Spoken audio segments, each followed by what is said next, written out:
buenas tardes a los asistentes. Antes de empezar, quisiera recordarles que esta mañana han iniciado las mesas virtuales del Congreso y que más tarde, a las 5:30, será la inauguración del evento.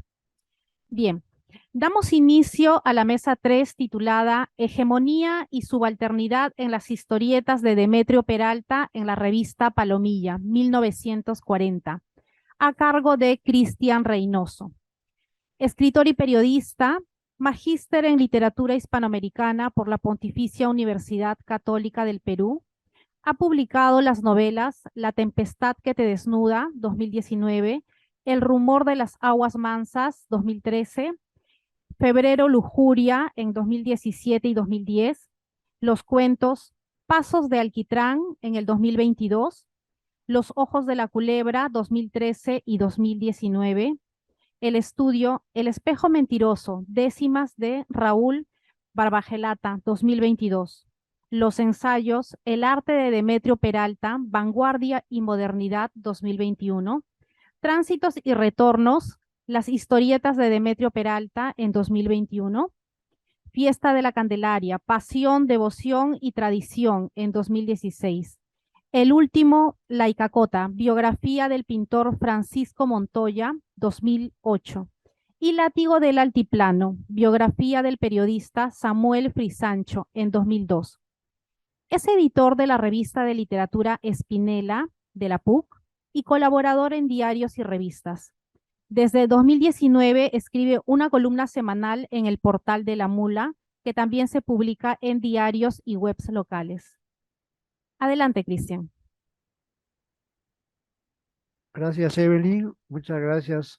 Muy buenas tardes con todos y todas, y muchas gracias por la invitación para participar en este primer Congreso Internacional de Literatura Infantil y Juvenil, el Proyecto de Nación. También agradezco a la Universidad Antonio Ruiz de Montoya por la invitación. Eh, He traído una ponencia para leer en torno al tema que voy a desarrollar, que tiene que ver con la subalternidad y hegemonía en las historietas, es decir, cómics, ¿no? De Demetrio Peralta. Las dos historietas, una titula Pedrito, el indecito estudiante, y El bandolero fantasma. Fueron publicadas en el año 1940 en la revista Palomilla, aquí en la ciudad de Lima. Entonces, voy a leer algunas partes de la ponencia, pero también voy a ir hablando para no hacerlo así como muy académico, pero me gustaría primero señalar que quién es Demetrio Peralta Miranda, ¿no? Demetrio es el que está en la foto que estamos viendo. Fue un artista puneño que nació en el año 1910 y falleció en Lima, aquí en el año 1971. Hasta hace unos años no se sabía mucho de Demetrio Peralta, ¿no? Era más bien un artista del que solo se conocía su labor como grabador y xilografista del famoso Boletín Titicaca, que se publicó en el sur peruano, ¿no? En la ciudad de Puno, bajo la tutela del grupo Orcopata, liderado por Gamaliel Churata, que a la sazón era el hermano mayor de Demetrio, ¿no? Entonces, Demetrio Peralta hace las xilografías a fines de los años 20 y comienzos del 30 en el Boletín Titicaca. Xilografías y grabados que tienen que ver con un poco con la estética indoamericana de la que hablaba este boletín, ¿no? Eh, digamos, trazos broncos, trazos gruesos, ¿no?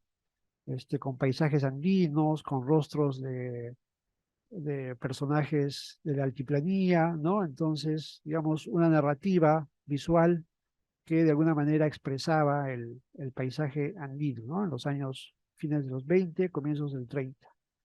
Y eso era lo que se sabía que había hecho Demetrio Peralta. Incluso firmaba, estos grabados están firmados con su apelativo que era, o un seudónimo que era Diego Cunurana, ¿no? No firmaba como Peralta. Pero a través de las investigaciones que se han ido dando en los años, ¿no? Y la información de algunos familiares de él, descendientes, ¿no? Sobrinos, nietos, en fin, este, se ha podido descubrir, se ha podido, digamos, conocer un poco que no solo había hecho grabados, sino había hecho también historietas, ¿no? Por ejemplo, esta es una, ¿no? Eh, El bandolero fantasma, y también había hecho ilustraciones de carácter amazónico, pintura al óleo y dibujos en azulejos, ¿no? Entonces, un artista diverso, integral, ¿no? Pero siempre con un perfil muy bajo por razones de carácter político, ¿no? Él fue un militante del Partido Comunista y estuvo preso en los años 30, ¿no? Fue perseguido por el gobierno de Sánchez Cerro y luego liberado gracias a una amnistía, y eso marcó de alguna manera su camino eh, artístico, pero también de vida, ¿no? Entonces él siempre guardó un perfil bajo y por eso es que no se conocía nada de su obra, ¿no? Entonces yo he hecho algunas investigaciones que justamente han sido publicadas en un par de libros, donde doy a conocer y también estudio un poco sobre todo este trabajo, este maravilloso trabajo artístico de Metro Peralta, ¿no?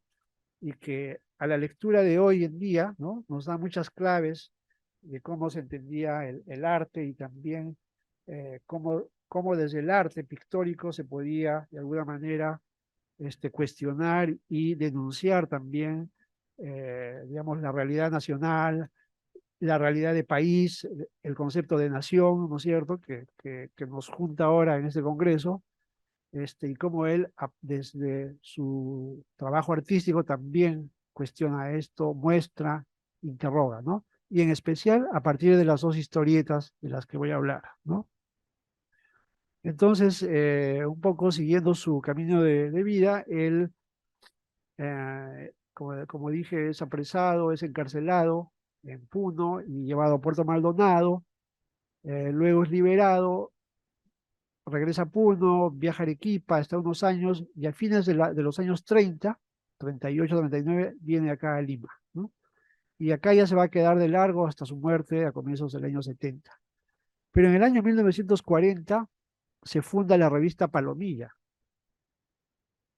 La revista Palomilla, esta es la portada del primer número de la revista Palomilla, ¿no? Publicada en 1940 en Lima, bajo la dirección de Guillermo Ugarte y a través de la editorial El Cóndor. La característica de Palomilla es que es la primera revista de historietas dedicada a los niños, y además tiene un valor muy importante porque al partir de esa revista se empieza a hablar de la época de oro dentro del panorama de la historieta en el Perú, ¿no? Palomilla marca un precedente importante. Hasta entonces había habido eh, tiras cómicas, algunas revistas eventuales, pero Palomilla marca una etapa de oro, ¿no? Y además porque se publicaba cada 15 días con un tiraje de 20.000 ejemplares que llegaba a todo el Perú, ¿no? Entonces, hasta entonces, y digamos que ahora mismo también, no hay eso, ¿no? No hay una revista con esa capacidad de cómics, de historietas, incluso hoy en día, como en ese entonces, ¿no? Entonces, por eso Palomillas resulta muy importante, ¿no? Marca esta época de oro de la que se habla en la época dentro de la historieta en el Perú. Eh, entonces, en Palomilla además agrupa diversos pintores, diversos artistas, no solamente limeños, sino también artistas, entre comillas, de las provincias, ¿no? A mí no me gusta hablar un poco, no me gusta mencionar un poco el término provincia, ¿no? Prefiero decir regiones porque en realidad son regiones, ¿no?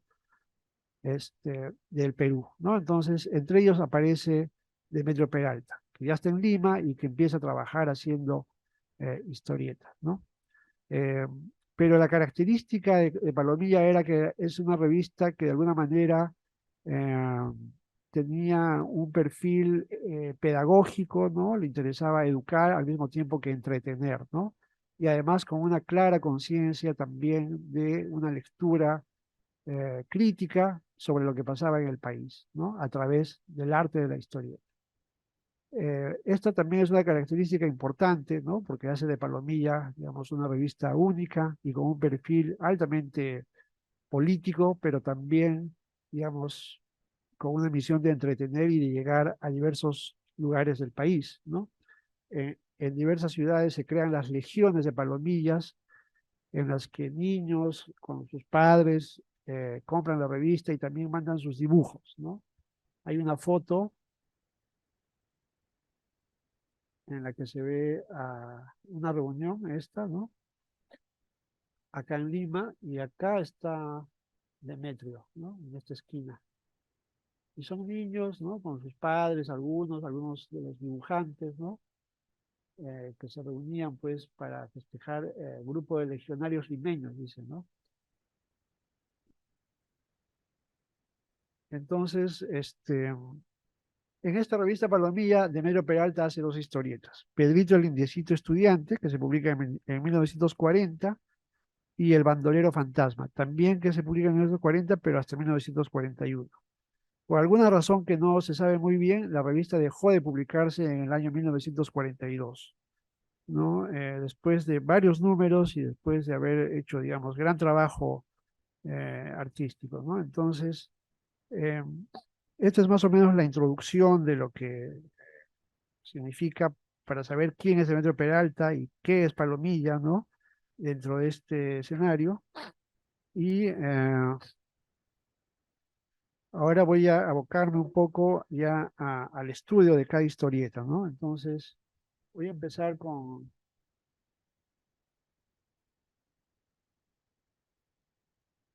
Pedrito el Indiecito Estudiante, ¿no? La historieta, como pueden ver, se publicaba así por entregas, ¿no?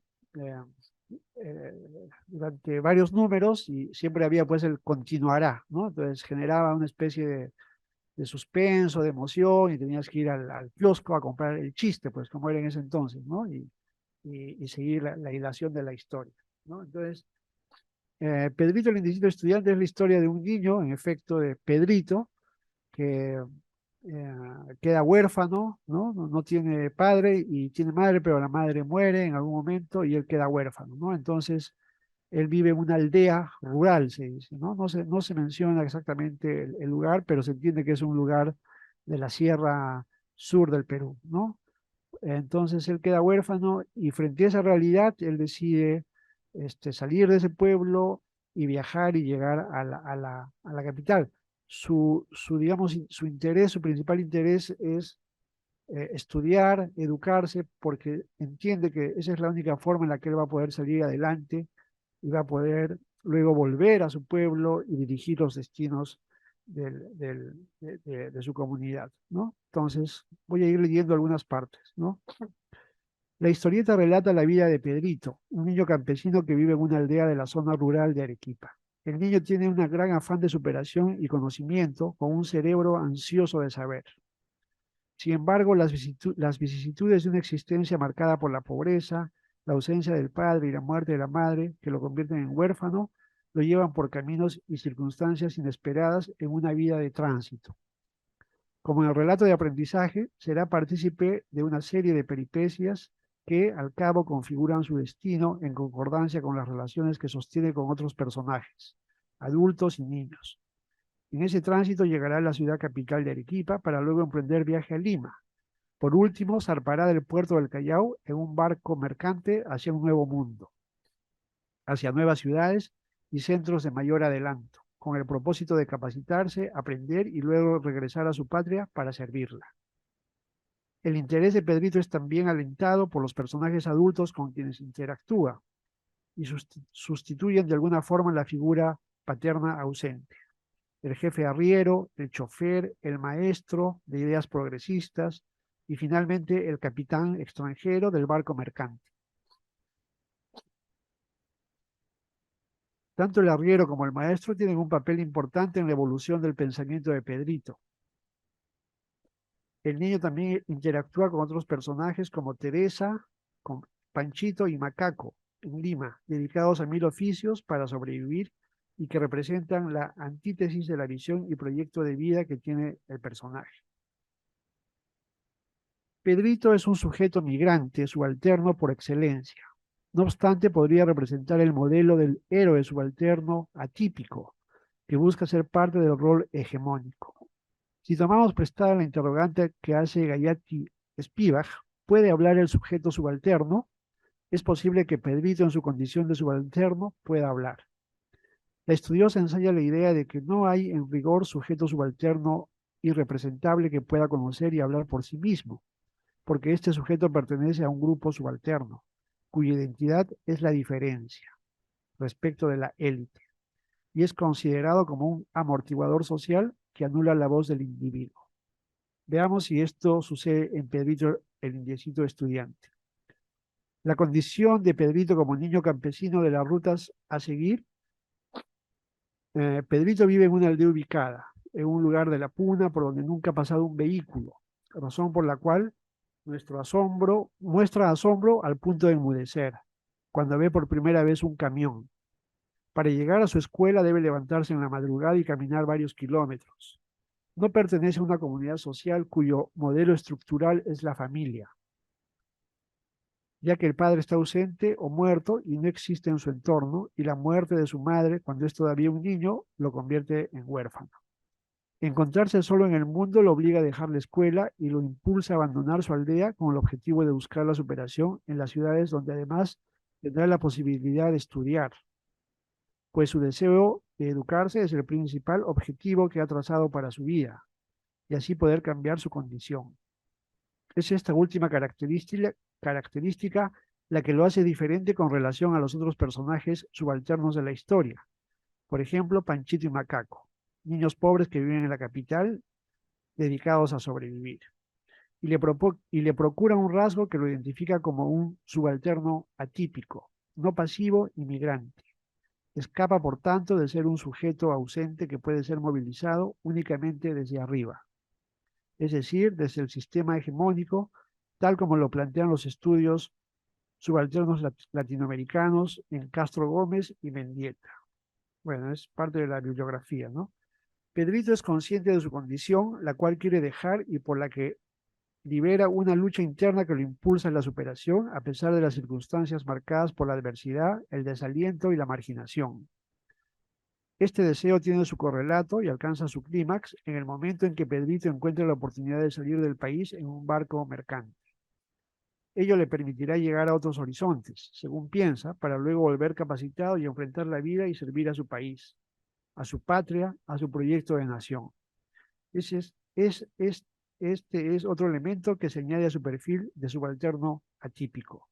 Hay en él un interés no solo por su desarrollo personal, sino por ser útil a su sociedad, para lo cual, en la óptica del narrador omnisciente, es decir, de Demetrio Peralta como narrador y dibujante de la historieta, es necesario salir del país, explorar horizontes, conocer centros de mayor adelanto y luego volver. Estamos así frente a un sujeto subalterno que actúa para producir efectos sociales. Pedrito como sujeto subalterno se revela porque quiere dejar de tener esa condición. Es lo que Spivak llama la toma de conciencia del insurgente. Las armas a las que recurrirá para lograr su insurgencia será en principio el trabajo que le permitirá acceder a la educación. En otras palabras, Pedrito podría ser aquel profesional de origen campesino, dentro de la categoría que Alex Diez ha dado a aquellos quienes provenientes del ámbito rural logran el éxito profesional y académico, luego de atravesar un proceso escalonado que inicia con el abandono del terruño para llegar a la ciudad, el estudio, la profesionalización y finalmente el éxito social y profesional, incluso político, que luego le permitirá incursionar en cargos públicos o en las decisiones de, del Estado, ¿no? Como decisores del Estado para el desarrollo de sus pueblos. Esto, digamos, en un escenario ideal, ¿no? Porque si vemos la política, digamos, contemporánea, actual, dista mucho de esta realidad, ¿no? Visto desde esta perspectiva, Pedrito se convierte en un rebelde, un insurgente del statu quo, porque asume en su condición de oprimido por el sistema la decisión de luchar contra la diversidad social y se proyecta ser parte del espacio hegemónico, una vez que regrese a servir a su país. Así, el niño define su historia y adquiere un discurso propio, con el cual asume la transición hacia el espacio hegemónico. En ese sentido, pregunto, ¿es posible definirlo como un héroe subalterno? Las relaciones que entabla con otros personajes subalternos como él y las diferencias que se nos revelan a partir de ello ayudan a responder la pregunta. Tanto Panchito como Macaco son niños subalternos. Panchito es un lustrabotas y de origen afro.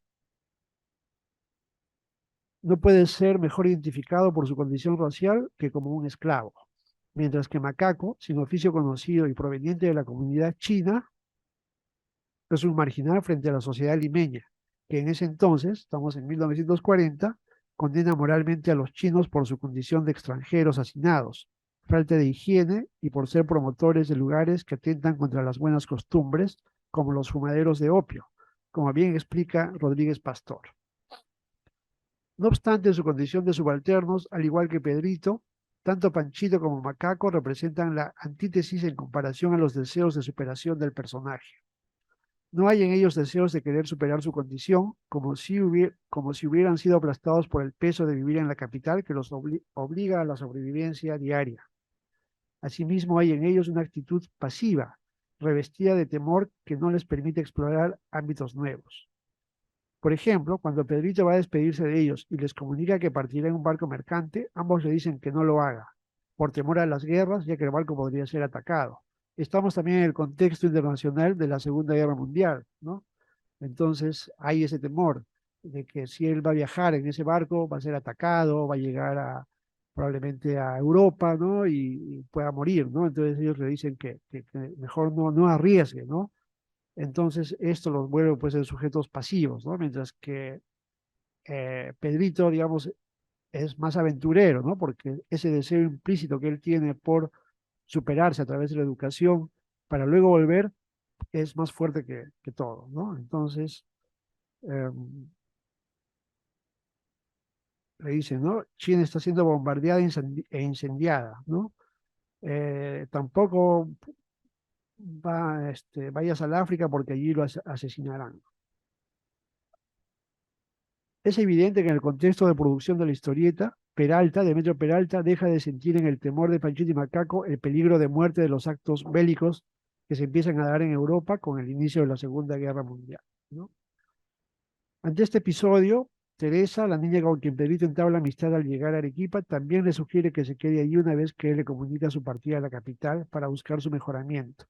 Es decir, también cuando ya está en Lima y se va en el barco mercante, no quieren, pero cuando esté en Arequipa y va a venir a Lima, también sus amigos, esta niña Teresa tampoco, ¿no? Le dice que no viaje, ¿no? Entonces, ahí hay una colisión entre, porque Pedrito también es un personaje, digamos, dentro del género de la novela de aprendizaje, ¿no? Si leemos la historieta como, digamos, una historia literaria, ¿no? Podemos, calza muy bien dentro del género de la novela de aprendizaje. Este personaje tiene que sopesar una serie de peripecias, ¿no?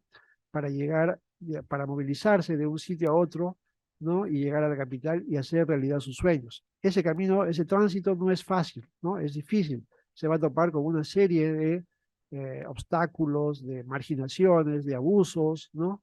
Pero finalmente él, digamos, sale bien librado, ¿no? Y esa es, digamos, un poco la enseñanza que nos deja la historieta, ¿no?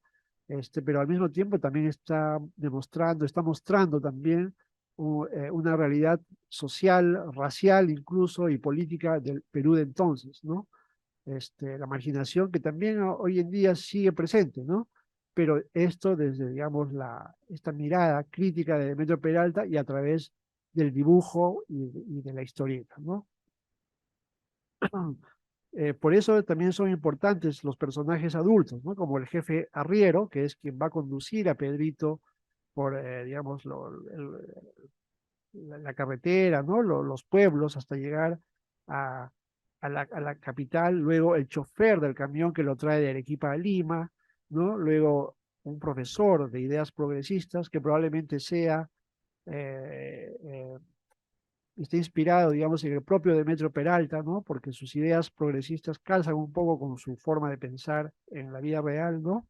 Y finalmente este capitán del barco mercante que le da la oportunidad a Pedrito de viajar, ¿no?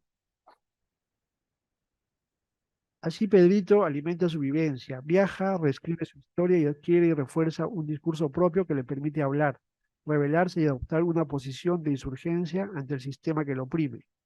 Será a su vuelta el intelectual que tendrá la posibilidad de insertarse en el espacio hegemónico, desterrando su condición de subalterno.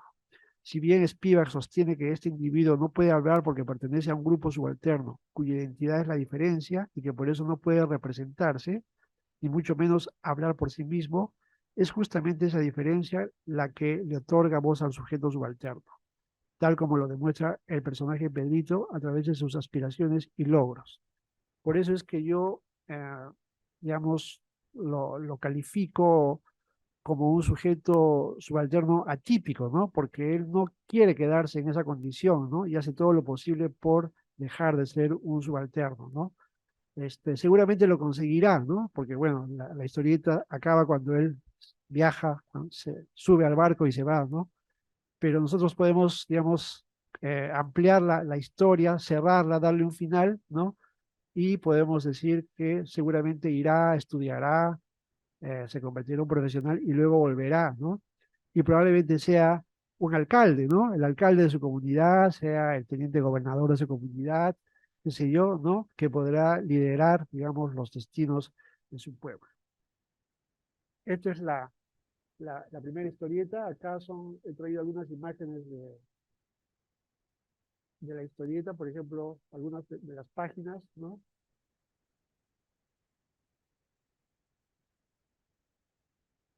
Acá es, por ejemplo, cuando viaja con el arriero, ¿no? Al arriero lo meten preso, Pedrito se queda solo, ¿no? Este, Él va a tratar de salvarlo, ¿no? Acá está Pedrito, ¿no? Él es Pedrito.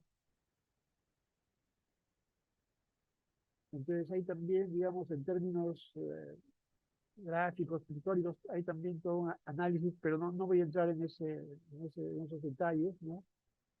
La historieta sí empieza con viñetas, digamos, cuadradas, ¿no? Pero poco a poco va a ir evolucionando, ¿no?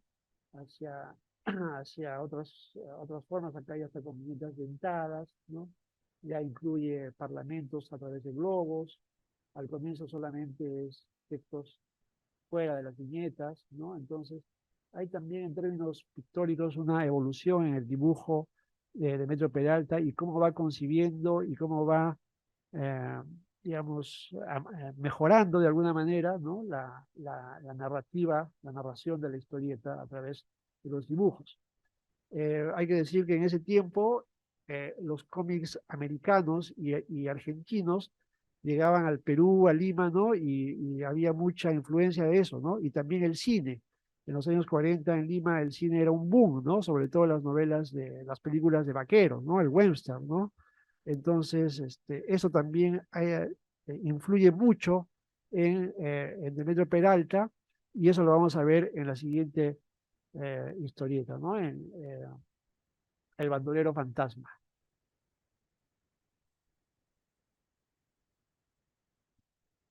El bandolero fantasma es la historia de Silverio. Silverio es licenciado del ejército que regresa a su pueblo, a la hacienda donde vivía, ¿no? Y se topa con que el hacendado, ¿no? El dueño de la hacienda, don Justino, este, ha expulsado a los padres de Silverio, ¿no? Los ha votado, ha cometido una serie de abusos. Este, entonces Silverio decide vengarse, ¿no? Decide tomar venganza. Pero en este camino se topa hay una voz, ¿no? Que aparece, que, que le dice que para que pueda lograr esa venganza de mejor manera, trague unas hojitas de coca, ¿no? Y esto hace que al mascarlas y al pasarlas, Silverio pueda convertirse en un hombre invisible, ¿no? Y luego al volver a mascar, recupera su corporeidad, ¿no? Entonces, hasta entonces, en el año 1940, dentro de las historietas en el Perú, nadie había hecho este guiño a la literatura fantástica, ¿no? Entonces, Demetrio Peralta es también un pionero eh, en ese sentido, ¿no? es un pionero, como dice Mario Lucioni, que es un historiador de la historieta en el Perú. Es el primero el primer dibujante, el primer historietista que inserta un personaje andino dentro de la historieta en el Perú, ¿no?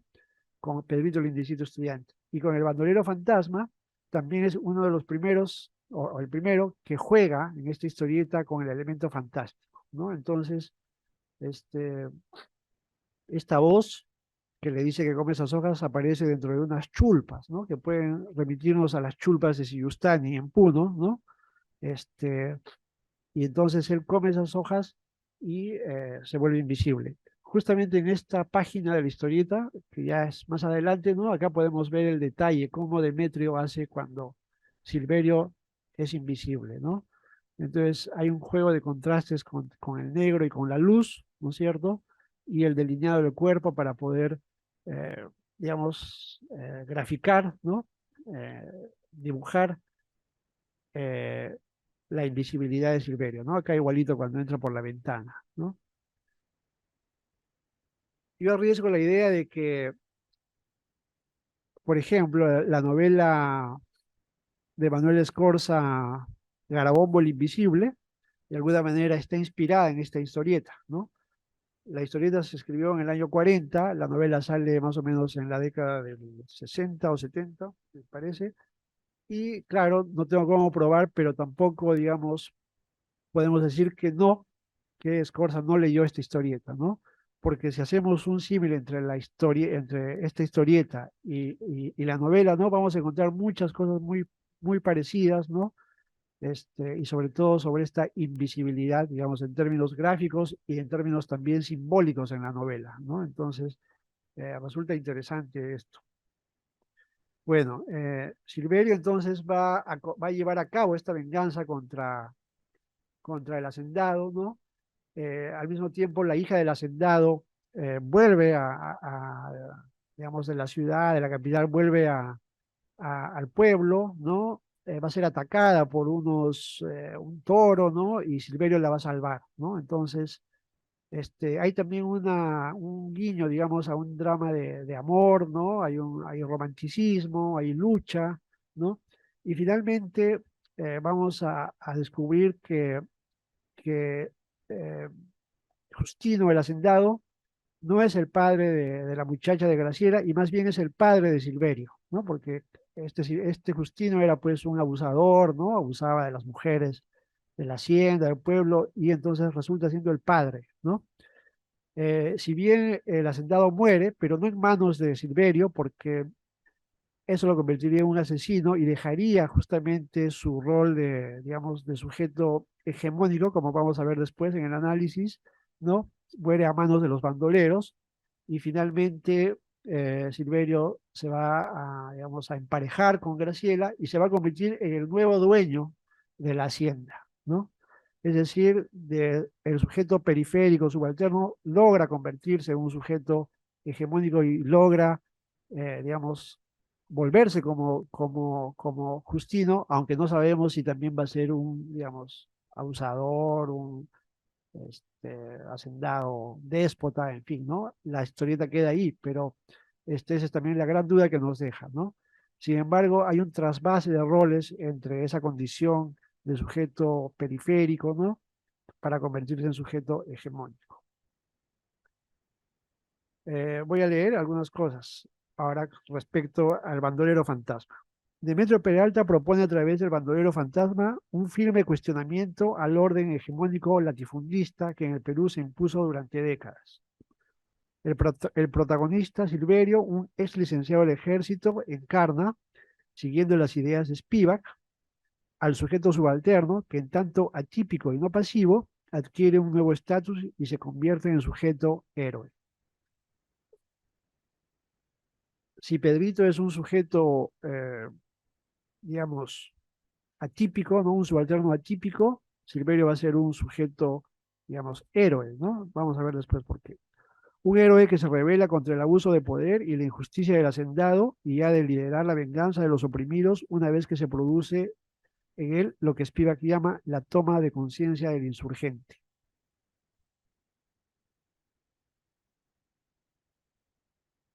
Esta también es una de las portadas, ¿no? Para que vean un poco más de cerca a Silverio, ¿no? Esta es la portada del número 19 de la revista, donde en portada aparece justamente Silverio de la historieta, ¿no? Esta toma de conciencia se opera en Silverio tras enterarse de que don Justino, dueño de la hacienda del juicio, ha despojado a sus padres de sus terrenos. Aflora así el deseo de venganza.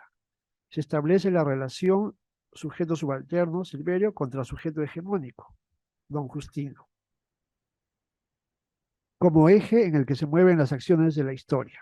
No obstante, el desenlace, que presenta un final sorpresivo, revela un trasvase de roles en dichas categorías. No será Silverio quien apriete el gatillo de la venganza, ello lo convertiría en un asesino, pero la revelación de su verdadero origen, es hijo de don Justino, lo convertirá en el nuevo dueño de la hacienda. Así, el tránsito de su condición de subalterno a un nuevo sujeto empoderado hegemónicamente, sin perder su estatus de sujeto héroe, parece ser el mensaje que subyace en la historieta. ¿Es esto posible? Vamos a ver. En principio se ha producido un trasvase de identidad. Se opera en Silverio un cambio radical. En poco tiempo ha pasado de ser un ex licenciado del ejército a ser líder de una pandilla de bandoleros, para luego convertirse en dueño de una hacienda. A ello hay que añadir su don para hacerse invisible al comer unas hierbas, secreto que una voz misteriosa le ha revelado. Es decir, la invisibilidad y la apariencia como metáfora que explica mejor la transición de los roles, un ser y no ser. Pero ¿qué nos asegura que este nuevo rol hegemónico que el personaje debe desempeñar no reproduzca los mismos patrones de conducta de don Justino, para no alimentar un círculo vicioso? La respuesta podemos hallarla en el sentido justiciero del personaje femenino de la historieta, Graciela, la muchacha de buenos modales, sensible y agradecida, que llega de la ciudad y es hija de don Justino. Luego sabremos que no lo es, con quien Silverio establece una relación que va en ascenso desde el momento que la salva de morir tras la amenaza de un toro, exponiendo en ello su propia vida. Ella más adelante asumirá diversos riesgos con el fin de protegerlo.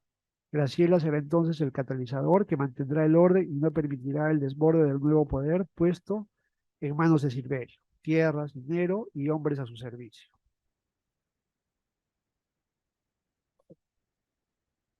Tanto, tanto en Pedrito el indeciso estudiante como en el bandolero fantasma se representa un conjunto de sujetos subalternos: Pedrito, Panchito, Macaco, el arriero, el chofer, Silverio, los bandoleros, que actúan desde diversos ámbitos y perspectivas de acción.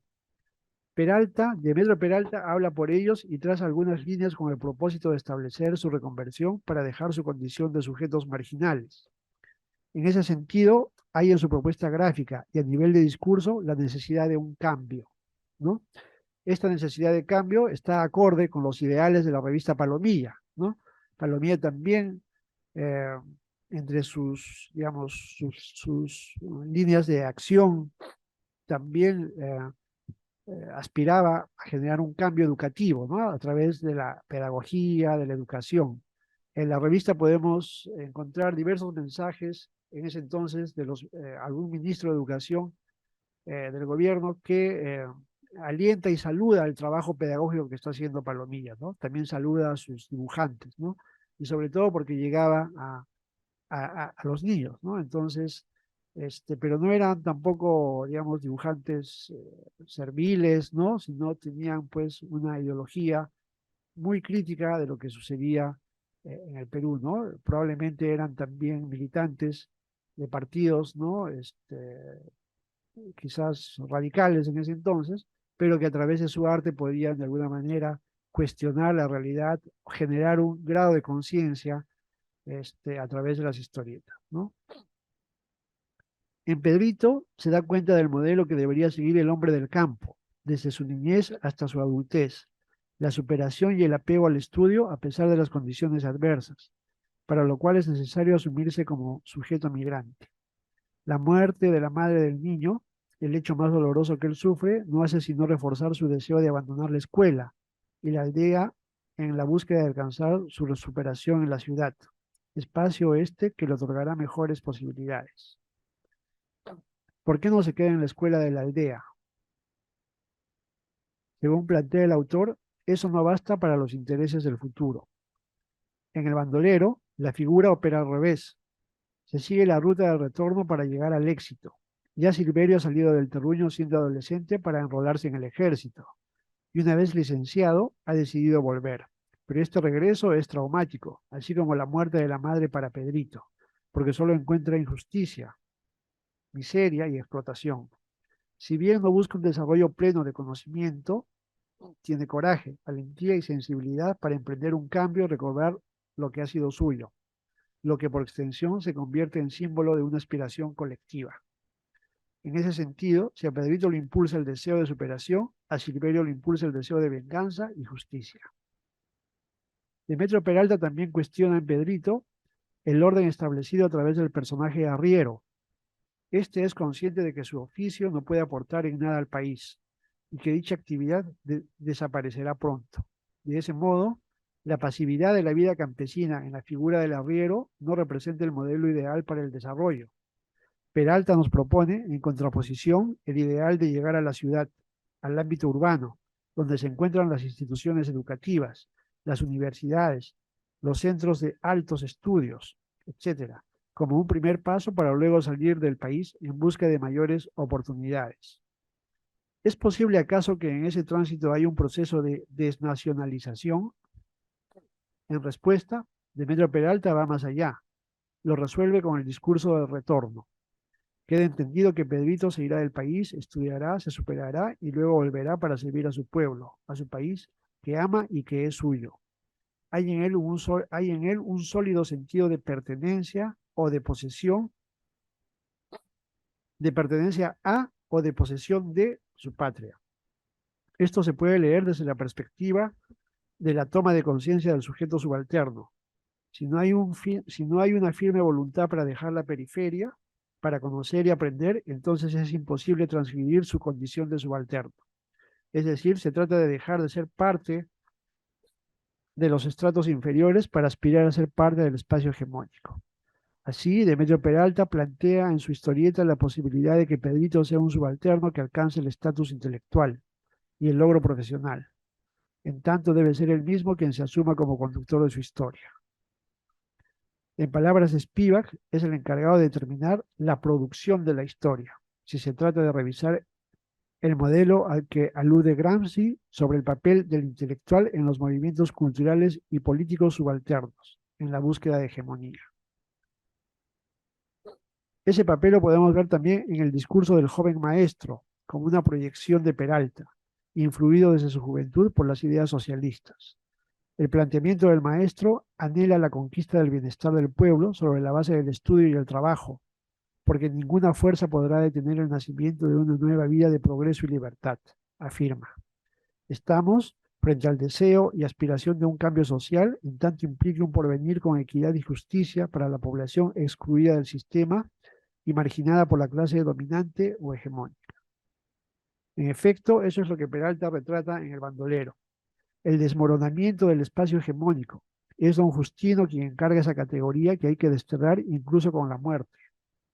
Hay un discurso radical por parte del autor en el cometido de traer abajo la opresión, la injusticia y la explotación del latifundio. En contraposición, se plantea el anhelo de un mundo nuevo en la hacienda, en manos de Silverio, quien asume un nuevo rol social. Así, los hechos narrados en este microcosmos del juicio, es decir, la hacienda, y el desenlace que se nos presenta pueden explicar la realidad de la sierra peruana, la realidad que la sierra peruana vivió en la época del gamonalismo. De esta manera, Silverio es también, como Pedrito, un conductor de su historia, no obstante que no cumple con el requisito de la motivación intelectual como se plantea en la historia del niño. En oposición, sus valores se construyen a partir del deseo de justicia y de su coraje y disposición para arriesgar la vida en aras de conseguir el bienestar personal y colectivo. Peralta pinta en El bandolero un fresco donde se interpolan acciones que muestran la lucha por el poder, el desengaño, la traición, la búsqueda de equidad, pero también la fidelidad, la nobleza y el amor.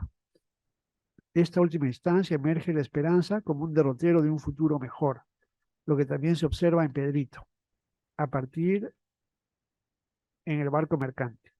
La esperanza, entonces, como seña que marca el rumbo del tránsito que los personajes emprenden en su reconversión del espacio subalterno al hegemónico por un lado, y por otro, como seña que establece la reinstalación de un nuevo orden, ¿no?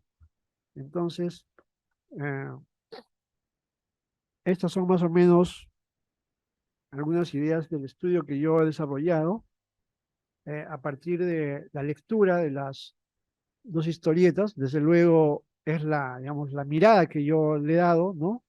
Porque me parecía interesante estas similitudes y al mismo tiempo diferencias entre ambos personajes, y desde luego que también seguramente las historietas podrán ser leídas desde distintas lecturas, ¿no? Pero en todo caso a mí me parecía interesante abordarlos desde los estudios de subalternidad, ¿no? Entonces, ahí me quedo, no sé, algunas imágenes más. Acá también es portada, ¿no? De Silverio también, ¿no? En la revista, este es otro número de la revista.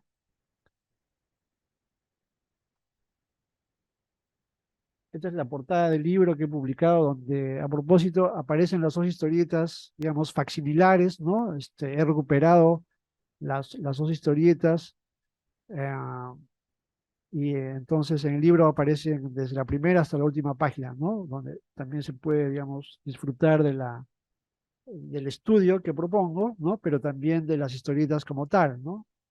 Este, de principio a fin, ¿no? Estas son algunas de las páginas que ya enseñé. Este es de Silverio, ¿no?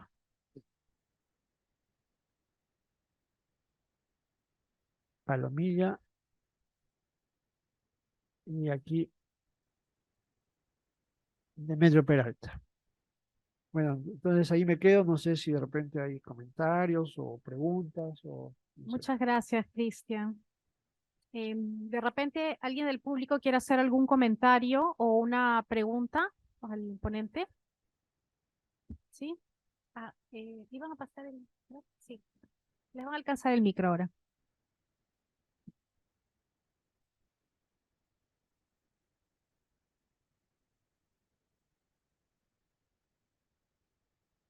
Buenas tardes. Por tiempo llegué un poquito tarde y probablemente lo han comentado en la introducción. No había escuchado de este escritor y me intriga saber de qué región del país es y sobre el libro, si está de descarga libre en el Ministerio de Cultura o cómo lo podemos revisar, porque es desde 1940 por lo que veo y es muy interesante. La verdad que no conocía esto y gracias por la investigación y por proporcionarnos esta información. Gracias. Demetrio Peralta nació en Puno. Es un artista puneño. Nació en 1910, murió en 1971, relativamente joven, ¿no? Aquí en Lima. Murió de fibrosis pulmonar, más o menos de lo que han estado muriendo ahora en el COVID, ¿no? Este, pero bueno, seguramente que en ese entonces no había ni cómo enterarse ni nada, ¿no? Pero, o cómo, digamos, contrarrestar la enfermedad. Este, sí, pues en efecto es un, digamos, descubrimiento, ¿no? Eh, Poder conocer y todo el trabajo pictórico que ha hecho Demetrio Peralta, y que no solo son las historietas, ¿no? Ya en la primera parte hablé un poco, ha hecho también grabados en el Boletín Titicaca, ¿no? Hace las historietas, hace también ilustraciones de carácter amazónico para un libro que se publica sobre la Amazonía en el año 40, publicado por la editorial Minerva de Mariátegui, ¿no? Luego tiene en la década del 50, eh, digamos, su mayor producción de pintura al óleo, ¿no? Que son cuadros que están a cargo del sobrino nieto en Puno, que los tiene, digamos, en su casa, porque se salvaron de perderse en una maleta que iba a ser botada a la basura y por un golpe de suerte se salvaron esos cuadros. Son como 120 cuadros, ¿no? Con una pintura diversa, ¿no? En principio tenemos los bodegones, luego hay una pintura un tanto fantástica que dialoga un poco con esta mirada de la historieta, ¿no? Personajes un poco eh, futuristas, ¿no? Hay también una serie de cuadros que tienen que ver mucho con crítica social, ¿no? Este, familias campesinas, pero no digamos no digamos en el talante de sabogalino indigenista, ¿no? Sino un poco más influenciados por la pintura de Cándido Portinari, ¿no? Este pintor brasilero, que también pinta a los campesinos brasileños en el contexto de la sequía, de la Segunda Guerra Mundial, los efectos, ¿no? De los continentes, la muerte de los hijos, ¿no? Las madres que se quedan sin hijos, el dolor, la sequía, ¿no? Entonces, y luego está el trabajo que hace en Azulejos, ¿no? Que acá en Lima, en diversos lugares, por ejemplo, en el Colegio Salesiano, que está en la Avenida Brasil, ahí hay un gran mural de Metro Peralta con azulejos de carácter religioso, ¿no? Porque en los azulejos sobre todo hace escenas costumbristas, hace dibujos de Pancho Fierro, ¿no? Pero también hace azulejos eh, religiosos, ¿no? Entonces, es un artista, digamos, integral, diverso, con mucho talento para el dibujo, para la creación, ¿no? Pero del que no se conocía, ¿no? Entonces, bueno, desde que he publicado los libros, empieza un poco a conocerse, a hablarse sobre él, ¿no? Y bueno, la intención era rescatar justamente este trabajo, injustamente olvidado o silenciado, ¿no? Y que se empiece a conocer, ¿no? He traído algunos libros, ¿no? Hay dos libros, ¿no? En uno, justamente publicado por el Ministerio de Cultura, están las dos historietas, ¿no? El estudio que hago yo, introductorio, y las dos historietas. Y en el otro libro, publicado por la Universidad de Ricardo Palma, está la obra completa de Demetrio Peralta. Es decir, se incluyen los grabados, las pinturas, las ilustraciones amazónicas, las historietas y los dibujos en azulejos, y también con un estudio, digamos, mayor, ¿no? Entonces, eso. Sí, coincido contigo en que es, digamos, importante que se conozca esto, ¿no? Que empiece a circular la obra de este pintor poco conocido y que también, y que además no solo es una cuestión estética, ¿no? Sino que hay entre líneas también todo un discurso que tiene que ver con esta crítica, con esta conciencia de país, ¿no? Con estos conceptos de cuestionar el concepto de nación, de qué nación estamos hablando en ese entonces, ¿no? Es la nación, bueno, peruana, pero de qué nación de quién y a quién representa, ¿no? O a quién agrupa, ¿no? Entonces, creo que en su obra y en especial en las historietas se pueden advertir estas claves, ¿no? Y también disfrutarlas, ¿no? Porque de todas maneras eran historietas para niños, ¿no? Claro que no solo los niños consumen historietas, los chistes, los cómics, digamos, siempre han sido consumidos por niños y por adultos, ¿no? Y ahora mismo, ¿no? Pero hay eso, ¿no? Entonces, bueno, a mí me alegra que poder compartir esto porque sé que más personas van a conocer sobre la obra de Metro, ¿no? Felicitaciones por la presentación, me ha encantado. Tengo una pregunta que a lo mejor no tiene una respuesta, pero igualito te lo voy a hacer. Dentro de tu investigación, ¿has podido hablar con personas cuyos padres hayan leído este libro? Porque me interesa mucho. En mi colegio donde yo apoyo, trabajamos con cómics para que los niños puedan desarrollarse y es una cosa maravillosa. O sea, la comprensión lectora es, leen un libro y lo expresan a través de un cómic, ellos hacen el cómic, ¿no? Entonces, y con ese tema de denuncia social que es una denuncia, pero alturada, digamos, ¿no? O sea, no es una, sino que es como para que reflexiva, etcétera. Sería maravilloso ver si es que ese tipo de lectura ha ocasionado algún cambio, ¿no? En algunas personas. Entonces, no sé si la investigación ha cubierto también personas que han tenido que sus padres han leído esto, ¿no? Que lo han tenido abandonado en algún cajón, lo que sea, y que se haya recuperado, ¿no? No sé si haya sido así. Y segundo, ¿dónde puedo comprar esos libros? Me interesan. Gracias. Bien, no, realmente no he podido conversar o encontrar alguna persona que haya leído las historietas en ese entonces, ¿no? Probablemente ya estén muertos, ¿no? Pero no nos olvidemos que la historieta, estas historietas no salieron, digamos, en un libro, digamos, de principio a fin, salían por entregas, ¿no? Cada 15 días, ¿no? Entonces, en el primer número de Palomilla salen, digamos, 4 páginas, las 4 primeras páginas de la historieta, ¿no? Y al final él continuará, ¿no? A los 15 días aparecía la parte 2, ¿no? Con un resumen de lo que había pasado en la primera parte, en el anterior número, y otras 4 páginas y así. Entonces, Este, esto era durante varios meses, ¿no? Hasta que la historieta llegaba a su fin, ¿no? Entonces, claro, por eso era digamos, la necesidad de ir al kiosco a comprar, ¿no? Para tener la colección, ¿no? Y no perderte la hilación de la historieta, ¿no? Igualito con el Bandolero Fantasma también, ¿no? Salía en entregas continuadas, ¿no? Y es lo que nosotros también hacíamos, ¿no? Seguramente tú también has leído cómics o los chistes que se llamaban entonces. Yo me acuerdo cuando leía Calimán, ¿no? Orión, El Águila Solitaria, ¿no es cierto? Y había que ir al kiosco a conseguir la revista, a comprar. Y si a veces te la perdías, tenías que alquilar la revista, ¿no? Por 50 centavos, no sé.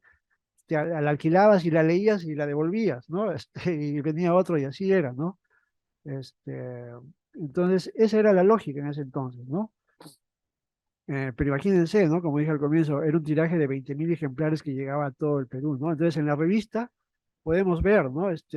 Yo tengo un par de revistas así sueltas, ¿no? Pero no tengo toda la colección. Felizmente hay unos ejemplares que se han conservado, que están en la hemeroteca de la Biblioteca Nacional, porque si bien es cierto, todos conocen del valor de Palomilla, al menos con las personas, digamos, los dibujantes actuales, contemporáneos con los que he hablado, indagado y todo, sí, sí, la conocen, pero nunca la han tenido entre manos, digamos, la colección completa, ¿no? Fueron 38 números, ¿no? Gracias a la suerte, la hemeroteca conserva por lo menos un juego, ¿no? Si no hubiera sido imposible. Entonces, lo que he hecho yo es más bien extraer la historieta y juntarlas, ¿no? Ya, digamos, y ponerlas en este libro que está ahí al final, ¿no? He traído para... Y eso es la lógica con las dos historietas, ¿no? Entonces, están ya, no sé, compendiadas, ¿no? Digamos, de principio a fin, ¿no? Porque, claro, yo puedo hablar todo este discurso y todo, pero es diferente la sensación, ¿no? Y sobre todo de los niños, cuando se enfrentan a la historieta misma, a los dibujos, ¿no? Al movimiento de las escenas, a los juegos con los claroscuros, ¿no? A los mensajes, a los parlamentos, ¿no? Claro, el dibujo también atrae, ¿no? No solo es, digamos, la letra. Finalmente la historieta lo que manda es lo gráfico, ¿no? Entonces, y ahí cómo se equilibra, ¿no? Entonces, por eso, Demetrio Peralta también tuvo mucho talento para dibujar y para crear la historieta, porque él también fue, digamos, el guionista, ¿no? Él también imaginó, creó la historieta, ¿no? La ideó, ¿no? Entonces, y por supuesto que podemos advertir muchas cosas de su pensamiento, ¿no? Entre líneas, ¿no? Entre líneas, no es una, digamos, una crítica así evidente, ¿no? Digamos, partidaria, ¿no? O dirigida, ¿no? Es muy, muy evidente que entre líneas se puede descubrir. Cristian, ¿qué tal? Felicitaciones por la conferencia. Gracias. Tenía en realidad una duda no tanto sobre Demetrio, sino algo en paralelo que es el proyecto editorial Palomilla. No sé si nos pudieras contar un poco sobre el origen de este proyecto editorial, quiénes eran los que estaban detrás financiando, porque 20.000 ejemplares en realidad para un país en ese momento con tan bajo nivel de alfabetización es muy importante. Entonces, ¿quiénes estaban detrás? Quizá por qué acabó el proyecto en su momento. Sí. Eh, bueno, la revista fue dirigida por Guillermo Ugarte, ¿no? Que era un editor, tengo entendido, ¿no? En ese entonces, que invertía, ¿no? Es decir, en publicaciones, ¿no? Y fue publicada a través de la editorial El Cóndor, que quedaba en el centro de Lima, ¿no? Ahí tenían sus talleres. Este, Hay un momento muy dramático en la vida de Demetrio Peralta con Palomilla, cuando en el terremoto de 1940 en Lima, que fue muy, muy fuerte y todo, las oficinas en el centro de Lima de Palomilla se cayeron, ¿no? Y ahí murió un dibujante de la revista que era Carlos Romero Gasolo, Romerito, que era cubano y que era muy amigo de Demetrio, ¿no? Y Demetrio prácticamente lo ve morir, ¿no? Cuando le cae una viga, ¿no? Y no puede hacer nada, ¿no? Entonces, esto cómo lo sé, porque es lo que contaban, lo que cuentan los familiares de Demetrio ahora, ¿no? Que él en ese entonces contaba y siempre relataba esa historia, ¿no? De que en Palomilla, en las oficinas, estaban en ese momento cuando sucedió el terremoto, que fue a las 11 de la mañana en ese 1940, ¿no?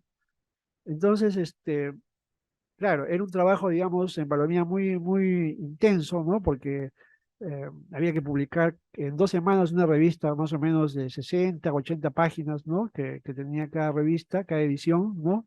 Y claro, no solo era la historieta de Metro, habían muchas otras historietas, ¿no? Había muchas otras, algunos artículos o fotos también que enviaban, o los dibujos que enviaban los legionarios palomillas del Perú, ¿no? Había también historietas sobre, no sé, héroes, ¿no? Sobre algunas tradiciones de Ricardo Palma también eran llevadas a la historieta, ¿no? Con dibujos, ¿no? Había en efecto avisos de publicidades, ¿no? De empresas, no sé, diversas, ¿no? Que era, digamos, un poco lo típico, ¿no? De estas revistas de este tipo, ¿no? Este, y claro, sorprende el tiraje, pero también pongámonos a pensar que en ese tiempo, ¿cuál era la forma en la que las personas se entretenían? Ahora es fácil porque agarramos el celular y tenemos todo, ¿no es cierto? O la televisión. En ese entonces no había, digamos, todavía no había un boom de televisión en el Perú ni nada. Entonces, la forma en la que las personas se entretenían era a través de las historietas, de los cómics, ¿no? De las revistas.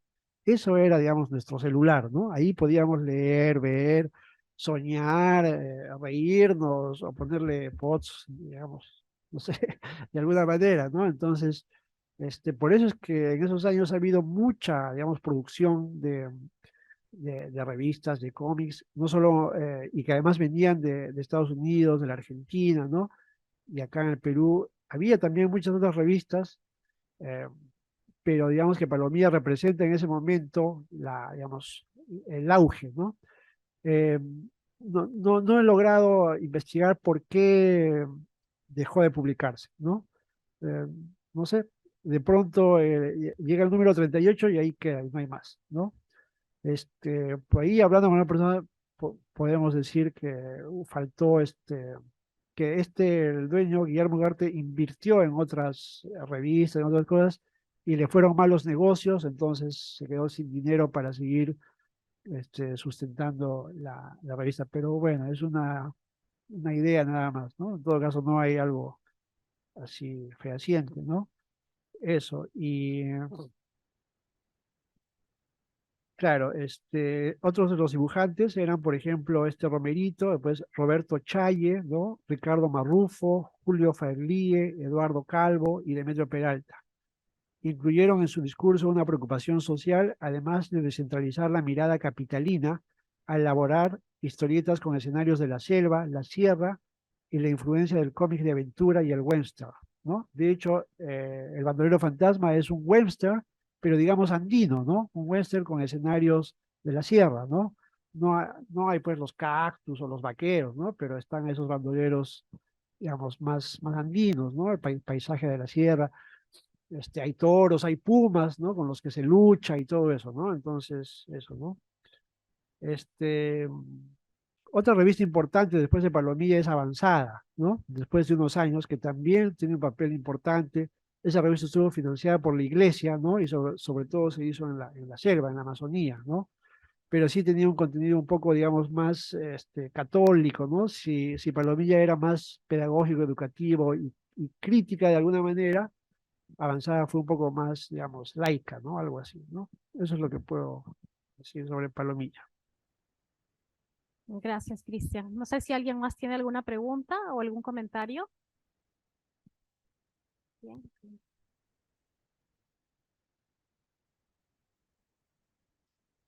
Sí, mi pregunta es acerca de la recepción. Si tú conoces qué recepción ha tenido tu investigación en Puno, si es que esto ha generado quizás algún tipo de movimiento en el tema de investigación o la misma recepción del público lector en general, ¿no? Sí, dado que Demetrio Peralta es un artista, digamos, diverso, ¿no? Que ha desarrollado diversos registros pictóricos, puedo decir que en estos 2 años que ya los libros han empezado a circular, en Puno, por ejemplo, le dan mucho más interés a la obra pictórica, ¿no? A los cuadros, a la pintura al óleo, ¿no? Mientras que acá en Lima, este, mayor interés y mayor, digamos, admiración, ¿no? Mayor entusiasmo ha causado las historietas, ¿no? Hace poco también ha salido un programa sucedió en el Perú sobre la historieta, la historia de la historieta en el Perú. Y también ahí ya se incluye a Demetrio Peralta, ¿no? Y a Palomilla, ¿no? Como, digamos, precursor por ser uno de el primero que incluye dentro de la historieta peruana a personajes andinos, ¿no? Y por todo este discurso que hay entre líneas, ¿no? Y esa mirada crítica y todo eso, ¿no? El guiño fantástico también, ¿no? Entonces, no sé, no podría explicar por qué así son, digamos, esos vaivenes, ¿no? De que, digamos, acá en Lima ha habido mayor admiración, mayor reconocimiento a la parte de las historietas y en Puno más les interesa un poco la parte plástica, ¿no? En fin, ¿no? Este, pero bueno, ahí está la obra de Metro, ¿no? Y claro, entender su trabajo no solo implica detenernos en una de sus registros, sino hay que verlo de manera panorámica, ¿no? Porque ahí hay muchos vasos comunicantes, ¿no?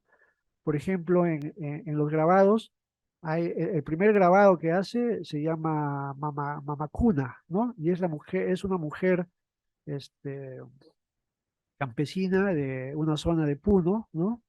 Que está cargando a su hijo, ¿no? Entre brazos, con manos un poco así, con rasgos de gigantismo, ¿no? No sabemos si esa guagua, ¿no? Está muerta, está durmiendo, ¿no? Hay tristeza en la mujer en el rostro de la mujer, ¿no? Entonces, hay cierta relación con algún cuadro que él también hace ya en los años 50, 60, ¿no? Aparece la misma figura, pero ya en una pintura al óleo, ¿no? Y también hay algunos vasos comunicantes con la historia de Pedrito, por ejemplo, ¿no? Que queda huérfano, ¿no? Entonces, siempre el rol de la mujer, de la madre, ¿no? Presente también, ¿no? Entonces, viendo de manera integral, pues, se pueden encontrar también vasos comunicantes que nos hacen pensar que, claro, un artista siempre hace una obra, pero en otras obras de alguna manera tiene reminiscencias de lo otro o está jugando, ¿no? Con esas líneas, ¿no? Que pueden, digamos, entenderse como esos cables de los que uno nunca se aleja, ¿no? En su obra artística, creativa, ¿no? Y que están ahí presentes, pero que hay que descubrirlos, ¿no? Eh, y que funcionan tanto, digamos, digamos, como registro independiente, pero también como conjunto, ¿no? Entonces, ahí todavía no sabemos si todavía habrá más cosas por descubrir de Metro Peralta, ¿no? Porque así, por ejemplo, las ilustraciones de carácter amazónico aparecieron de pronto, ¿no? O sea, ni por acá, ¿no? No se sabía. Los óleos, qué sé yo, de repente, por ejemplo, cuando vivió en Arequipa del 30 al 38 se sabe que pintó muchos cuadros, ¿no? No hay ni uno de esos cuadros. Quizás en algún momento aparezcan o estén guardados en alguna casa o qué sé yo, ¿no? Pero ahí están, ¿no? Entonces, hay todavía historias como ocultas o pasajes de su vida y de su arte un poco eh, por descubrir y que quizás gracias a algunos golpes de suerte en algún momento se conozcan. Tenemos otra pregunta. Bien. Cristian, ¿piensas profundizar en tu hipótesis, en tu análisis suelta sobre la relación que hay entre Silverio y Garabombo? O sea, claro, es perfectamente válido, ya que estamos de una revista que fácilmente estuvo en las manos del niño Escorza, ¿no? Por un tema de cronología, ¿no? Sí. Además, la relación entre el realismo fantástico o el realismo mágico en el caso de Scorza es evidente, más allá de que uno sea literalmente invisible y el otro era invisible simbólicamente porque no lo querían ver. Pero más allá de eso, yo creo que sí tiene varias puntadas como para empezar a tejer el análisis. No sé si piensas profundizar en esa hipótesis suelta que tienes. Gracias por tu aporte y tu comentario. No he pensado en realidad en ampliar, aunque sí resulta atractivo, ¿no? Se puede hacer, digamos, investigar un poco más, plantear, ¿no? Pero no he pensado hacerlo porque me he pasado 13 años de mi vida estudiando a Demetrio Peralta, ¿no? Entonces supongo que como que me he cansado ya de Demetrio Peralta, ¿no? Y ya, porque también siento que tengo que hacer otras cosas también, ¿no? Pero Igual, claro, siempre es atractivo, ¿no? Encontrar una beta más que pueda significar ampliar el estudio o proponer nuevas cosas sobre el mundo, digamos, de Demetrio, ¿no? Y la relación con Scorza, sí, pues, es muy, muy evidente, ¿no? Y, no sé, quizás en algún momento, pero gracias. Gracias, Cristian. ¿Hay una pregunta más?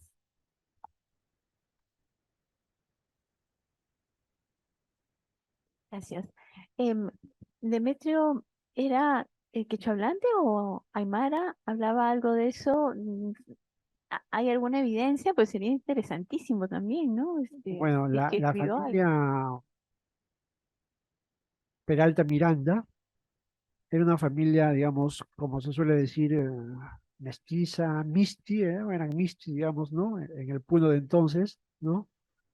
Este, digamos, de la ciudad letrada, ¿no? Pertenecían a la clase letrada, ¿no? Y justamente el hermano mayor, Arturo Peralta, pero más conocido como Gamaliel Churata, crea el grupo Orcopata, ¿no? Que es un grupo muy importante dentro de los estudios literarios y de la vanguardia en América Latina o en el mundo, no sé, con más razón en el Perú, ¿no?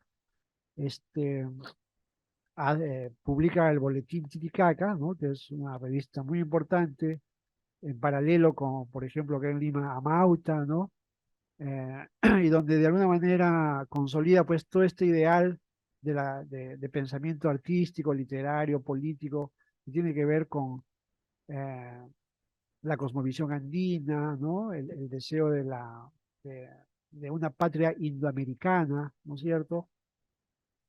Entonces, me parece que no hablaba ni quechua ni aymara, ¿no? Pero probablemente supiera algunas cosas, ¿no?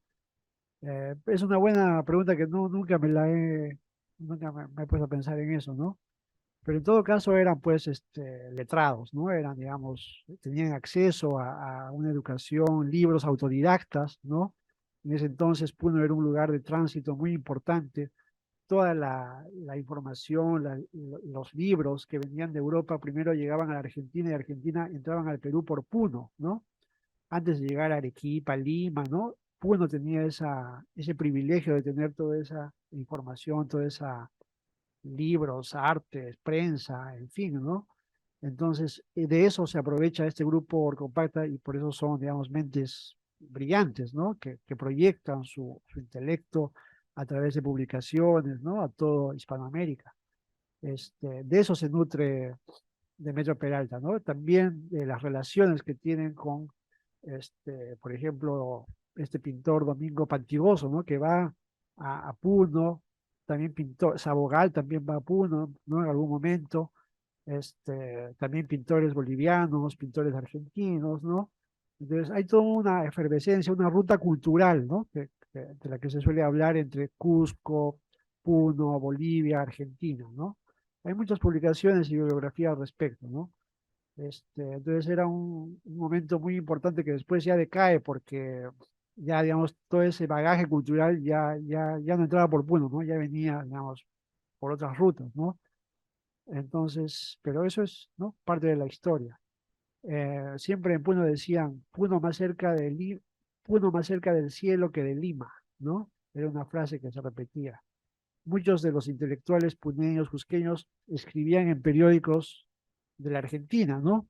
Más que en periódicos de Lima, ¿no? El comercio demoraba más tiempo en llegar a Puno que los periódicos de Buenos Aires, ¿no? Entonces, así era en ese entonces, ¿no? Y eso, pues, de alguna manera lo hace particular, ¿no? Si podemos ponerle un término, y muy interesante en términos de estudio, ¿no? Para comprender un poco el proceso de la literatura en el Perú, del arte en el Perú, por ejemplo, para hacer una comparación, ¿no? Que puede ser un poco odiosa, pero bueno, como parte del debate, ¿no? En el norte peruano no ha habido, digamos, toda esa efervescencia, todo ese poder, digamos, intelectual, ¿no? Ha habido, por supuesto, grupos, ¿no? Pero no ha tenido esa trascendencia como en el sur, ¿no? Eso también amerita un poco profundizar, ¿no? Se puede hacer algo bonito y más interesante, ¿no? ¿Por qué en el sur sí y en el norte no, ¿no? Por ejemplo, ¿no? En fin, gracias.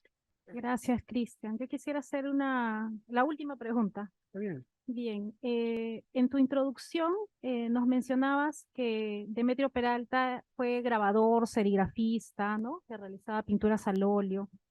Entonces, en el movimiento vanguardista hay un diálogo, ¿no? Entre la literatura y otras expresiones artísticas. Tú tienes un ensayo precisamente que se denomina El arte de Demetrio Peralta, vanguardia y modernidad. Quisiera saber si puedes compartir con nosotros alguna característica vanguardista de Demetrio Peralta. Por ejemplo, si revisamos yo he traído las imágenes ya de bueno, como solo eran las historietas, me he enfocado en eso, pero hubiera traído ¿no? Para que vean también un poco de la otra parte, ¿no? Por ejemplo, en las silografías que él hace y grabados que hace en el Boletín Titicaca, ¿no? Que además es el pintor, ¿no? El artista que tiene mayor número de grabados eh, en los diversos números del boletín, son como 18 dibujos, ¿no? Por supuesto que había también grabados de otros artistas, ¿no? Por ejemplo, hay uno de Camilo Blas, ¿no? Importante pintor también de la época. Hay algunos de otros artistas de Puno, ¿no? Algunos de Uruguay también, de Paraguay, ¿no? Pero de alguna manera Demetrio Peralta es el que tiene mayor número de grabados en las diversas páginas de Boletín Titicaca. Entonces, si nosotros revisamos esas silografías y las ponemos, digamos, afuera del contexto de la revista, vamos a encontrar una narrativa también de características artísticas que nos remiten a este paisaje bronco, ¿no? Del altiplano peruano, ¿no?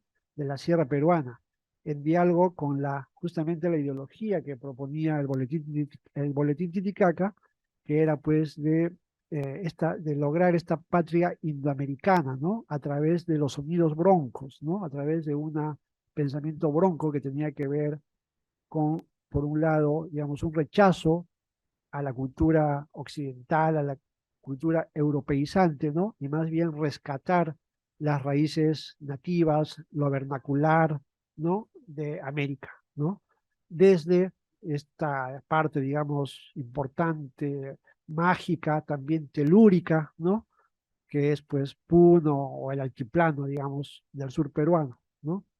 Entonces ahí hay un diálogo y, digamos, yo apuesto, ¿no? Es decir, la hipótesis que planteo es de que justamente cómo se expresaba esa estética indoamericana en términos literarios y políticos, cómo podíamos verla, ¿no? Por supuesto a través de la literatura, todo, pero cómo podíamos verla en términos gráficos, ¿no? En términos artísticos, justamente en esta narrativa de xilografías de Demetrio Peralta, ¿no? Que un poco de repente tienen, digamos, rasgos. El calado, por ejemplo, de los grabados son muy gruesos, ¿no? Muy fuertes, ¿no? Hay ya digamos, eh, especie, un atisbo primero de lo que luego va a ser Sabogal, ¿no? En sus óleos, donde pinta al campesino, al indio, también, digamos, de alguna manera bronco, pétreo, ¿no es cierto? Por lo que también en algún momento fue criticado, ¿no? Porque, digamos, no era, digamos, exactamente como podían ser los campesinos en la realidad, ¿no? Pero bueno, era su propuesta, ¿no? Entonces, hay también un antecedente de eso. Además, Peralta también hace silografías y grabados, no solo en el Boletín Titicaca, sino también en otras revistas, ¿no? Como La Sierra, que se publicaba aquí en Lima, que era una revista que la hacían cusqueños, ¿no? Afincados en Lima, y que también tenían una ideología de rescate de la cultura andina, ¿no? Otra revista, Cunan, ¿no? Que la dirigía justamente Domingo Pantigoso, otra revista, Tempestad, ¿no? Que se hacía en Puno, ¿no? Entonces, todas estas revistas plantean también una estética, ¿no? Una estética en términos pictóricos, especialmente en el grabado, que nos habla pues de esa narrativa que se puede leer también en el Boletín de Caca desde la literatura, ¿no? Entonces, ahí está Demetrio Peralta, ¿no? En ese vaivén de creación, ¿no? También, no, recordemos que todos eran autodidactos, ¿no? Entonces, hay también una cuestión de descubrimiento, ¿no? Y de riesgo, ¿no? Para proponer nuevas lecturas, ¿no? Entonces, justamente en la sierra hay un dibujo, hay un grabado que hace Demetrio Peralta de Sabogal, ¿no? Pero si tú ves el grabado, pues es un Sabogal así como con rasgos muy indios, ¿no? Incluso con una nariz aguileña, ¿no? Con un chullo, con los labios así bastante, digamos, gruesos, ¿no? Pero esa era la mirada como Demetrio estaba mirando, digamos, a Sabogal, ¿no? Entonces, ahí están esos diálogos, esas tensiones, ¿no? Esas tensiones entre lo pictórico y digamos, lo literario, ¿no? Normalmente no se ha estudiado mucho la parte gráfica pictórica, ¿no? De la vanguardia. Más atención se presta a los discursos literarios, políticos, eh, creativos, ¿no? Pero a la parte gráfica no se ha prestado mucha atención y también es muy importante, ¿no? O por lo menos genera mucho, debería estudiarse, ¿no? Debería profundizarse porque hay mucho que ver y conocer desde la plástica también. Muchas gracias, Cristian.